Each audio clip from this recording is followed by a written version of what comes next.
Monroe Doctrine, articulated by President James Monroe in 1823, remains one of the most significant foreign policy declarations in American history.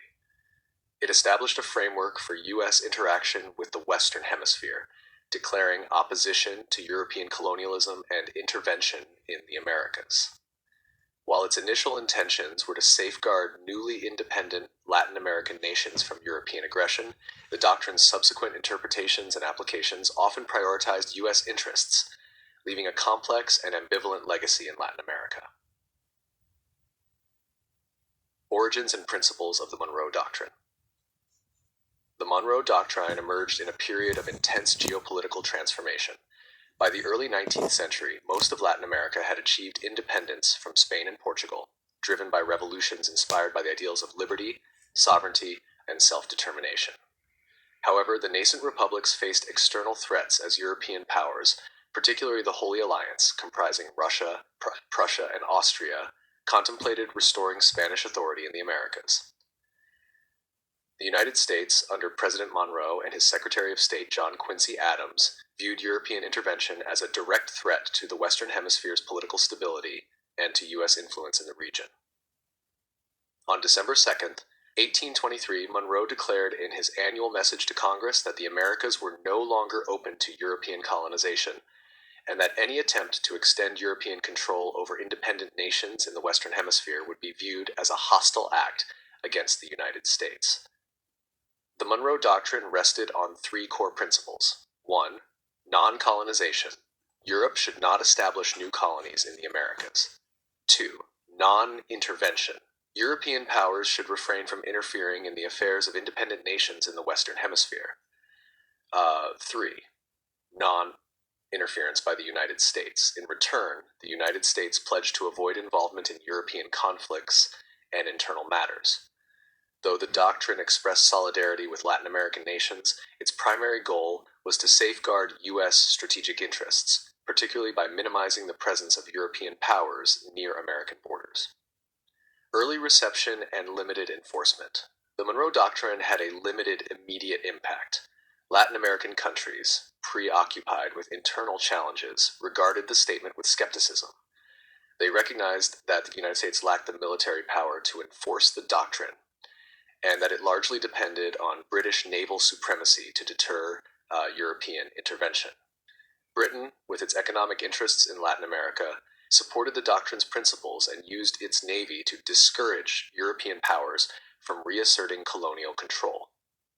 This informal Anglo-American cooperation contributed to the preservation of Latin American independence during the 19th century, but it also underscored the doctrine's reliance on external factors rather than U.S. capabilities. Manifest destiny and the expansion of U.S. influence. By the mid-19th century, the Monroe Doctrine became intertwined with the ideology of manifest destiny, which held that the United States was destined to expand across the North American continent. This expansionist mindset significantly influenced U.S. policy toward Latin America, shifting the doctrine's focus from protecting Latin American sovereignty to justifying U.S. territorial ambitions. The Mexican-American War, 1846 to 1848, exemplified this shift. The United States annexed vast territories, including present-day California, Arizona, and Texas, following its victory over Mexico. This expansion demonstrated how the Monroe Doctrine could be used to advance U.S. hegemony rather than safeguard Latin American nations. Paschap, the Roosevelt Corollary, and Interventionism. In the early 20th century, the Monroe Doctrine was reinterpreted under President Theodore Roosevelt in response to growing European financial involvement in Latin America. In 1904, Roosevelt articulated the Roosevelt Corollary, which asserted the United States' right to intervene in the domestic affairs of Latin American countries to stabilize their economies and prevent European interference. The Roosevelt Corollary transformed the Monroe Doctrine from a defensive policy into a justification for intervention. Under its banner, the United States intervened in several Latin American countries, including the Dominican Republic, Haiti, and Nicaragua, to establish financial control and political stability. While these interventions were framed as efforts to protect Latin America from European powers, they often prioritized U.S. economic and strategic interests fostering resentment among Latin American populations. Economic domination and big stick diplomacy. The early 20th century also saw the United States expand its economic dominance in Latin America through policies such as big stick diplomacy and dollar diplomacy. U.S. corporations gained significant influence over key industries in countries like Cuba, Panama, and Honduras, often supported by military interventions to protect their investments. For example, the construction of the Panama Canal, 1904 to 1914, epitomized U.S. economic and strategic interests in the region. The U.S. supported Panama's independence from Colombia and secured control over the canal zone, ensuring a vital maritime passage while asserting dominance over Central America. While these actions advanced U.S. economic power, they often undermined the sovereignty and self-determination of Latin American nations, exacerbating tensions in the hemisphere. The good neighbor policy and changing dynamics. By the 1930s, the Monroe Doctrine faced growing criticism as a symbol of U.S. imperialism in Latin America. In response, President Franklin D. Roosevelt introduced the Good Neighbor policy, which emphasized non-intervention and mutual respect in U.S.-Latin American relations. This policy marked a departure from the interventionist approach of the Roosevelt corollary and sought to rebuild trust in the region. The Good Neighbor policy yielded some successes, including improved diplomatic relations and increased cultural exchange. However, it did not entirely eliminate U.S. influence, as economic and political pressures continued to shape Latin American affairs. Cold War and the Doctrine's revival. During the Cold War, the Monroe Doctrine was revived as a tool to counter Soviet influence in the Western Hemisphere. The U.S. justified interventions in Latin America, such as the overthrow of leftist governments in Guatemala, 1954, and Chile, 1973, as necessary to contain communism.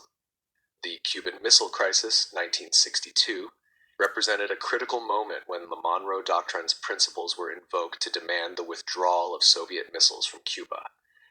These actions deepened mistrust toward the United States in Latin America, as many countries perceived them as violations of sovereignty. While the U.S. framed its policies as protective measures against external threats, they often prioritized geopolitical interests over the well-being of Latin American societies. The Monroe Doctrine's legacy. The legacy of the Monroe Doctrine in Latin America is multifaceted. On one hand, it symbolized solidarity against European colonialism and contributed to the preservation of Latin American independence in its early years. On the other hand, its later interpretations and applications often prioritized U.S. hegemony at the expense of Latin American sovereignty. The doctrine's impact is evident in several key areas. 1. Political sovereignty. The Monroe Doctrine initially sought to protect Latin American nations from external domination. However, U.S. interventions often undermined their political sovereignty, fostering resentment and mistrust. 2. Economic influence. U.S. economic dominance in Latin America, supported by the doctrine, shaped the region's development. While it brought investment and infrastructure, it also created dependency and inequality. 3. Cultural relations. The doctrine influenced cultural perceptions of the United States in Latin America, ranging from admiration for its principles of liberty to criticism of its imperialistic practices. 4. Regional unity. The Monroe Doctrine's legacy has also shaped Latin America's efforts to assert independence and unity. Organizations like the Organization of American States, OASS, and movements for regional integration reflect a desire to balance relations with the U.S. and strengthen autonomy. The Monroe Doctrine remains a defining feature of U.S.-Latin American relations, encapsulating the complexities of power, sovereignty, and influence in the hemisphere. While it initially sought to protect Latin America from European aggression, its evolution often prioritized U.S. strategic interests, leaving a mixed legacy of protection, intervention, and domination. Today, the doctrine serves as a historical lens through which to examine the challenges and opportunities of hemispheric cooperation in a rapidly changing world.